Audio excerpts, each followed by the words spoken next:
What's up, people? Back with another reaction, and back to finish the regular part of the Power Station album, 1985. I've enjoyed this album. I will say, like, I feel, because I'm constantly thinking about it in relation to Arcadia, because I realize, it's two sort of different directions that members of Duran Duran wanted to explore. So, inevitably I'm kind of comparing it. I don't mean to, in the sense that they're very different albums, and I think, they stand as to what they are, like, independently of each other. But again, inevitably my brain has been comparing them. I would say one aspect of comparison that I've thought about is that I don't think this album has as much variety as Arcadia's So Red the Rose. I enjoy it because I do like, pop in like rock music, especially if there's some, saxophone or brass. So yeah, I've enjoyed the vibes of this album. I still think up to this point, Murderous is my favorite tune. So yeah, I dig it. But because I'm sort of like unavoidably comparing it to Arcadia, I will say it feels like they found a sound they like, big loud drums, kind of groovy, like rockin' guitar, and some brass, as well as, Palmer's vocals, and they were like, all right, that's the sound, and let's, we're going to make a number of songs that, maybe explore different sides of that sound, but it's all going to kind of have that feel, whereas it feels like So Red the Rose, there's like a few different directions that the album goes. But yeah, let me know if you disagree, of course. I'm just going through these albums and these songs for the first time, so I'm just kind of speaking about them and thinking about them as they hit me. But do let me know, for people who've listened to them for much longer, if you have a different take. But yeah, we're up to a tune, as I said, the last tune on the regular part of the album, though this version has a number of bonus tracks. But it's a tune that someone mentioned before I even started reacting to Power Station while I was waiting for it to arrive, that it might not be bad to start with this tune. Now, if you remember, when I finally got it, I didn't remember like what song it was, and I tried to look through some of my old videos in the comments and I couldn't find it. So I just started with Some Like It Hot. But ultimately, I did, so the person commented on that video like, hey, no worries, but yeah, it's Still in Your Heart. So that's the song that we're up to, Still in Your Heart.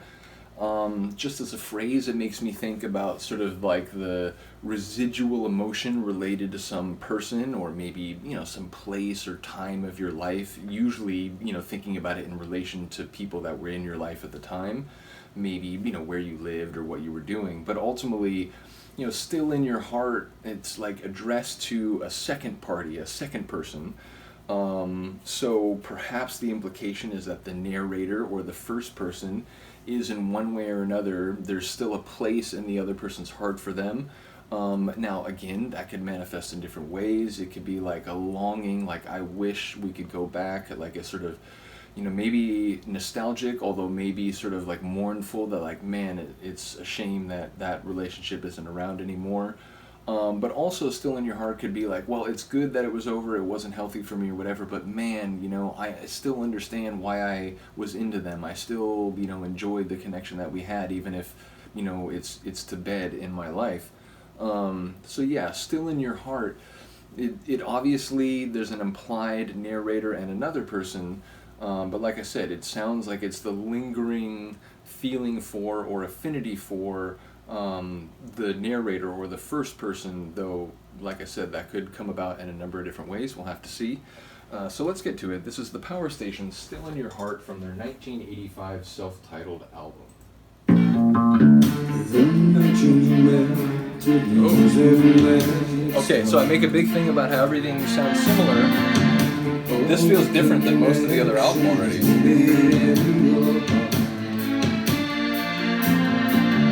Following you everywhere, you can feel her eyes and the lips of somebody takes you by surprise. This is a really interesting tone. Another place and day. It's like, I was thinking ballad, kind of. You can't forget her face, or things you left undone. We run memories from the start, the time is flown. I like that. All the time you've been apart, and she's still in your heart.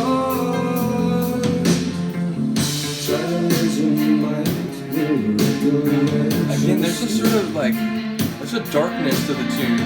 like a photograph of memory of each day. You can feel them by your side. But it's that inability to move on that, like, you can't get past it. Forever. You spoke too soon. Another place and day. Now where's she gone? You can't forget her face. Kind of metallic. All things you wish you'd done. We remember from the This is a good tune, yeah. timeless throne. Where's the ending and the start? Is she still in your heart? I was gonna say it was a question that time. Is she still in your heart, or have you moved on?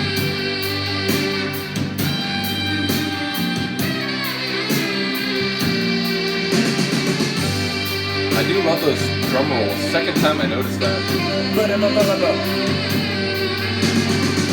Oh.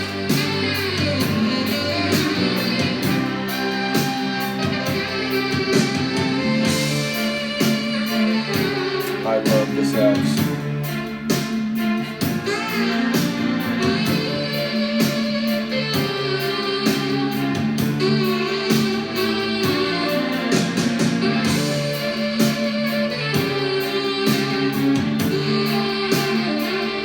So it's like we've got the sax, we've got some elements that are in other tunes on the album, but it was a slower tempo. The drums didn't like destroy the sonic like atmosphere as much, not like in a bad way, but they weren't as powerful, as thunderous as they were in some of the other tunes. As I said, it was kind of like a ballad, but there was a sort of tension or a darkness to it. And lyrically, it's interesting. Like, you know, there's like three people, I guess, because the narrator, the singer, you know, not Palmer himself necessarily, but the narrator is like speaking to presumably like another guy, saying, "Hey, like she's still in your heart, huh? Like you remember her touch, you remember her face, like you can't get it out of your head, like you remember all those little moments." But then again, as the song went on, it seemed to be like, you know, became more of a question, you know, is she still in your heart, or have, you know, you've been able to put this behind you? So yeah, I mean, obviously it touches on a very human sort of emotional experience, the feeling of like longing for sort of a relationship or a situation past where, like, you know, it's not really feasible or possible that it'll come back into being, but like partially because of that, because again, like in a lot of these cases, if it started again, some of the same issues would likely crop up. But again, we sort of get this weird, like, you know, we get nostalgic for things that aren't there anymore. It's like, you know, we want what we don't have, or you don't know what you've got until it's gone, is the classic line. And I think that happens for a lot of people. Now, I would say I do understand that, and in my own life, I've had a couple relationships in particular where after they ended, it was like, man, like, I miss a lot of that. You know, maybe not everything, and maybe, you know, in one case in particular, like, it was probably good for both of us that it came to an end, but I know what it's like to have that, like, man, like, she's still there, like, I'm trying to, you know, maybe see some other women, but I can't, like, get past it. But I do also, like, know that, like, as I get older, I realize, like, you do have to let things go. I'm sort of, you know, I'm not great at that, I've gotten better, but, you know, it used to annoy me, like, just the way a situation or a conversation played out 10 years ago, and it would still bother me, and it's like, on some level you have to let it go, even if that means kind of like accepting that a person is no longer going to be a big part of your life. So yeah, it's an enjoyable tune. I really did like that, and I get why that is a memorable song for people. So we're going to move into the bonus track part of the album the next time we come back to this. The first one will be Someday, Somehow, Someone's Gotta Pay.